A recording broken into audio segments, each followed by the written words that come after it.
Bob, as always, a great job. Where did John Harrison go? He was sitting right here. I was going to show John my Barks root beer that I have over here for the coast. Great to be here. I saw Lex. I was going to talk about you. We're really proud of our Tackle the Tape initiative that y'all know well about. We've talked a lot about how Mississippi's success has been built on the backs of our small businesses, but also want to talk a little bit about our family businesses. So Lex, your family's investment in Mississippi.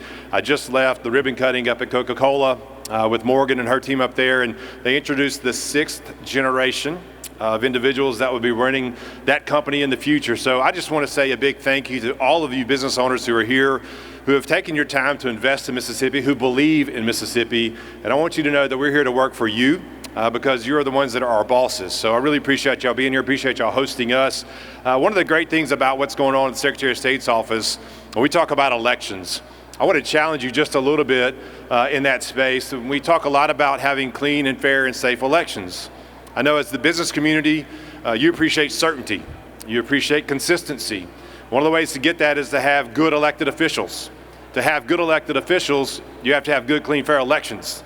To have good, clean, fair elections, you got to have good poll workers. So I know you've got a lot on your plate, but to the business owners here, I want to challenge you to think about how you can encourage your employees, that younger generation coming up now, to get involved as poll workers. We need their help. A lot of our folks are a little bit wiser in years, starting to kind of get on the tail end of their poll working experiences. So we need new generations of leaders in Mississippi. So as business owners, I'm going to be talking to you about that to make sure that you're engaging your younger employees, getting them involved in the elections process, because we have to have good, clean, fair elections. On that point, we came into office in 2020, and y'all well know there's a contentious election that year and a lot of things in our face, COVID, et cetera. We built a great team to get it in head and in front of that and making sure that people felt safe coming to vote. We had record numbers that year, very proud of that.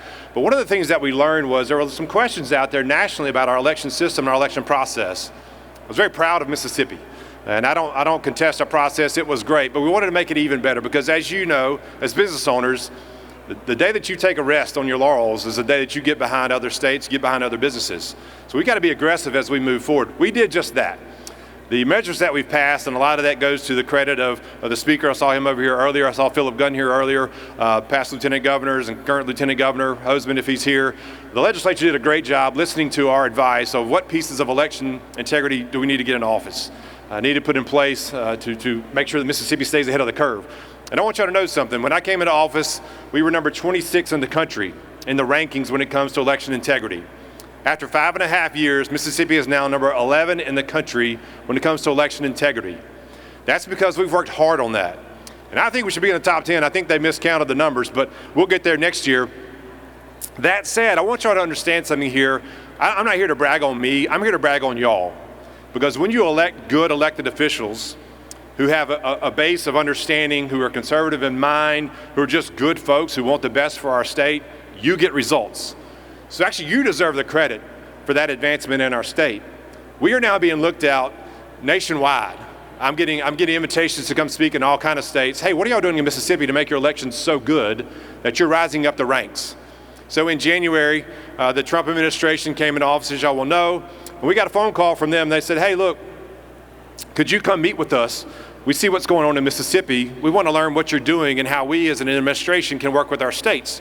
So I went up to DC and had a really good visit with them. And at the end of the meeting, they said, look, we want you to head up a group of secretaries across this country. You handpick them, you bring them in, and we're going to work with y'all on election integrity across this country. The great thing about that is, and this is, again, not about me, this is about Mississippi is at the tip of the spear when it comes to election integrity in this country. That's what happens when you elect good people. Our state starts to rise. I was on an interview yesterday and we were talking a little bit about our state and our future. And too many times I think we get kind of lulled to sleep and we hear this national narrative that loves to beat down Mississippi. And sometimes we start to believe that ourselves. Oh gosh, maybe we are just Mississippi. I'm here to tell you, when we're doing things in the election space, in the business regulatory space, and the White House is calling saying, what are y'all doing in Mississippi? And other states are taking notice of us. It's time to dream big. And I think sometimes we sell ourselves short because we think we're just Mississippi. Y'all well know the bright people that are here, the commitments that are here, the great individuals, our workforce that we continue to pour into, that y'all are a huge part of. Mississippi is primed and ready to move to the next stage. I'm excited about it. We tell our ambassadors all the time, if y'all don't know about that, we got a program of 75 seniors that we invite every year, and they're high school seniors going into college. We teach them 3 things. Number 1, how do elections work?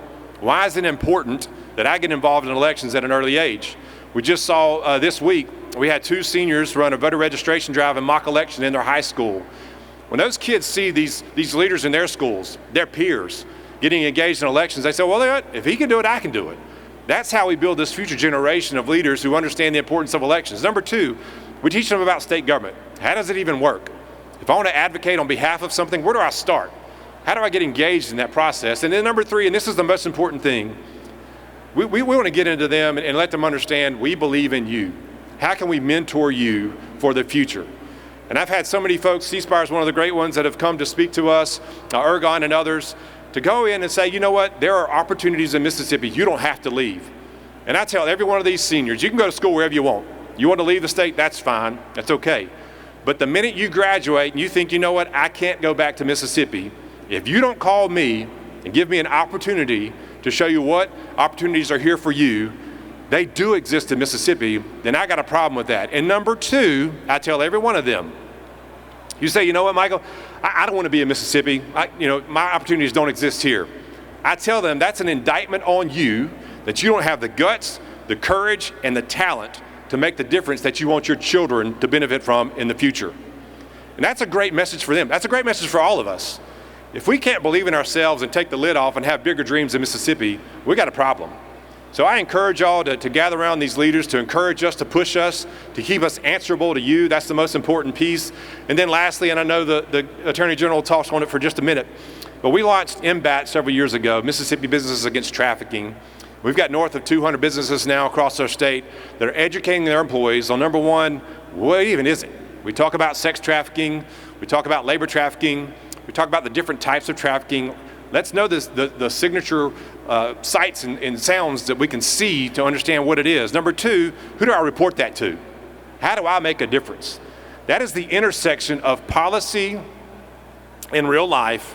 We are actually saving lives. So if you're a business owner and you've not trained your employees with MBAT, I encourage you to take a look at that. More importantly, when I got into office and we started launching MBAT, I looked around the Southeast and said, you know what, nobody's doing this. Somebody's got to take the lead and get other states to implement this in their states. We now have 6 Southeastern states who have answered the call and built their own version of MBAT in their states. I wrote letters to them and I said, guys, if you don't do this job, something's wrong with you. So now we have Alabama, we have Tennessee, I can go with the list, but y'all get it, there's 6 of them in the Southeast. Again, key piece here, they are looking at Mississippi. What are y'all doing? How do we get to be like you? And I want to encourage you. I want to give you just a little bit of hope. Folks are watching us right now. This is a great time to be in Mississippi. It's a great time for us to lead the country. Incredible leadership here. We talk about the new folks that are coming in. We talk about the great companies that are coming in Mississippi. Our time is right now and into the future. And it happens because people like you are engaged. So I just want to say thank y'all very much. The day that you forget your role and your job in government of holding people like me accountable is the day that we lose steam. So I hope that you will hold every one of us elected officials accountable. Elections are coming up before you know it. We've got elections this coming Tuesday, by the way, so y'all make sure y'all go vote on Tuesday. I can't forget that one. But I just want to encourage you to be hopeful. I'm excited about the future of our state, and it all happens because of people like you who employ hundreds of thousands of Mississippians, and I'm here to support you. I'm here to be your advocate at the state level. So God bless you guys. Keep up the great work. Look forward to working with you soon.